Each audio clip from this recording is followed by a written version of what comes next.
The use of music in the occult and in magic specifically is something that I get asked about quite often in the comments section, so today we're going to be covering that. I am Dave the Amateur Magus. On this channel I talk all about the mechanics behind ceremonial magic, occultism, esotericism, and the mechanics behind everything you can find within a dusty old grimoire. On today's episode we will be talking about music and its relation to the occult. If you like what I do here and you want to support the channel, go down to the link in the description and subscribe over to the Patreon, where patrons get access to exclusive content such as early access to videos, Patreon exclusive videos, and the Occultic Manual series, which is a monthly write-up about a particular occult topic ranging anywhere from particular elements to love or money spells. So, if any of that sounds interesting to you, go down to the link in the description and subscribe over on Patreon. And if you are already watching this on Patreon, you have my thanks for your continued and ongoing support, as always. So, music is one of those interesting things where ceremonial magic really doesn't have any music. You usually aren't going to have a background track to your ceremonial rituals, at least not that I have seen. Most of the ceremonial magic that I do is Golden Dawn based, and the closest thing you're going to get to music is going to be psalms and hymns. But that doesn't mean music is just ignored by all of ceremonial magic. In fact, Agrippa has a wonderful note on this in that he mentions how sound is the texture of air. Like, sound is the color of air, and so when you are listening to music, you are kind of listening to a form of painting in a bizarre way. Likewise, in various different books, you will find that there is different types of music to get you more into the mindset of particular powers, specifically the planetary powers in the notable cases of Holst Planet Cycle and Clair de Lune being for the moon. Another notable thing you can do is you can actually sing your psalms and you can sing your hymns, specifically Orphic hymns, and they will usually work better because they were originally supposed to be, they were supposed to be songs. They were supposed to be sung.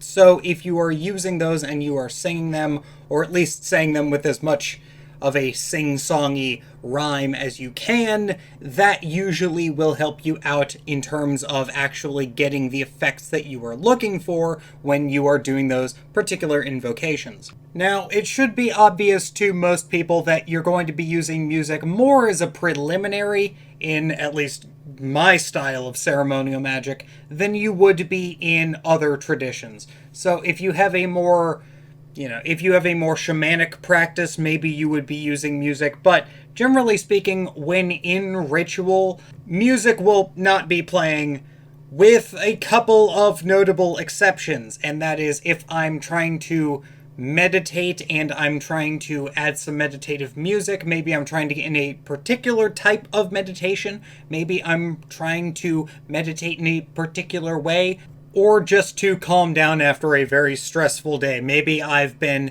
out for a run or something to that effect and my body is pumping with adrenaline and I put on some music to assist with the meditative state. That is something that I've done to great effect in the past and probably will do in the future. But when I'm actually in the meditation and I'm actually in the ritual itself, I've done all the preliminary ritual stuff, I've done the lesser banishing, I'm not going to have any music playing. That's just me, but Agrippa does mention music quite often, though he doesn't explicitly mention it. He talks about how bards through music could do such wonderful things as change the weather, and they could do such wonderful things as enchant people. Now, whether or not you believe that magic can do this by itself is going to be up to you. That being said, there is such wonderful and very bizarre, weird real-world things such as the dancing plague, which you can Google that if you have not heard of that. I'm not going to cover it here. But the thing about music is that music is often going to be full of emotion. It is filling the air with emotions that are being transferred into you. If you have ever stood next to a speaker that is on full blast while powerful drums or just powerful bass notes are being played, you will physically feel it. And this has to do with a bunch of, that has to do with real science. But the emotion you feel is going to be related to the fact that music is air given emotion. And if we look back at that part of Agrippa I mentioned earlier, where Agrippa says that sound is the color of music, this relates to various things such as synesthesia, but it's important to realize that for the most part, music is emotionally charged sound. Now, the reason why this is interesting is because when you are speaking or when you are singing, you are emotionally charging words and you are emotionally charging the air with your voice. Now, stepping outside of ceremonial magic for a second, music is going to be used for the same things that I mentioned before. It is still going to be used to get the right mood, and it is still going to be used for meditation. However, it's going to be used as part of the actual ritual, depending on your tradition and your practice. Now, most people, when they are doing this, are going to have some kind of instruments that they're playing in the ritual circle, and some people are going to be using, drums for meditation. That is the most common one that pops into my head. Some people might be playing music as offerings. It really depends. And the reason why music is so important, despite the fact that it's not used in ceremonial magic, is because music relates a lot to harmonies. And if you have the right music playing, it is kind of like incense. If you have the right music playing, it kind of functions like incense, but for hearing. So incense affects the sense of smell. You have the five senses. You have the sense of touch, which is going to be kind of absent. You have the sense of smell. The sense of smell is going to be the incense. The sense of sight, which is going to be the candles, obviously.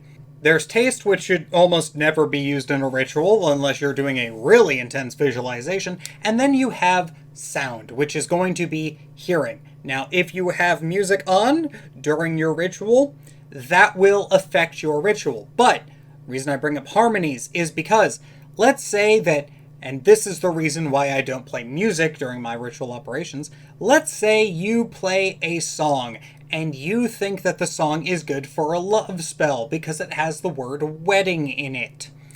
Or maybe you have a patriotic ritual that you want to do and you use the song Born in the USA.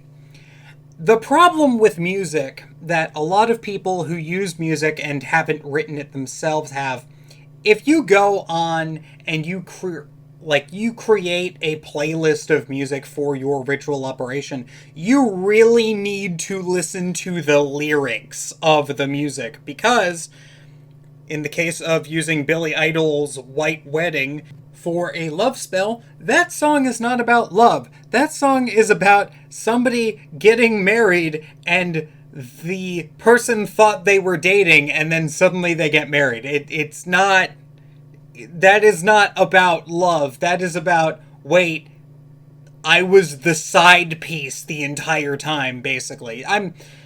That is what that song is about, more or less. Now, Born in the USA is even worse, where it's singing about how America's got a bunch of problems, but people use it as a patriotic song all the time because they've just never listened to the lyrics. There are plenty of songs like that. It's even worse if you are not familiar with the language in question. There's a lot of really good German and Spanish songs that I listen to as part of my, casual listening, and whenever I'm listening to stuff, I will put those on randomly, not consistently. But I sure as fuck wouldn't put Rammstein into one of my solar rituals ever, just because the song is called Sunny. I think it literally translates to the sun. No, it is not a good idea to do that. You really do need to pay attention to the lyrics, and there are plenty of different versions of this.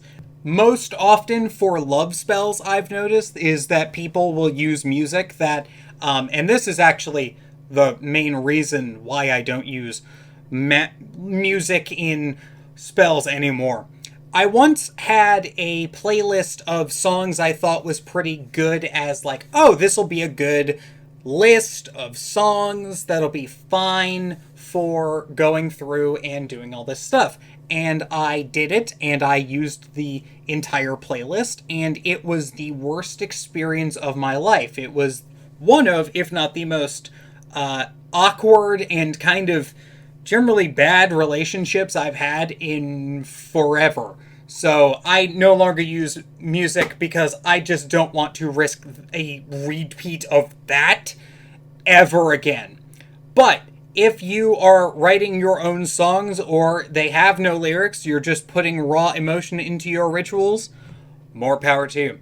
I have been Dave the Amateur Magus. Hope you learned something on this episode. If you enjoyed this and you want to support what I do, Patreon link in the description where you get exclusive access to content. Hope everyone is having a good day.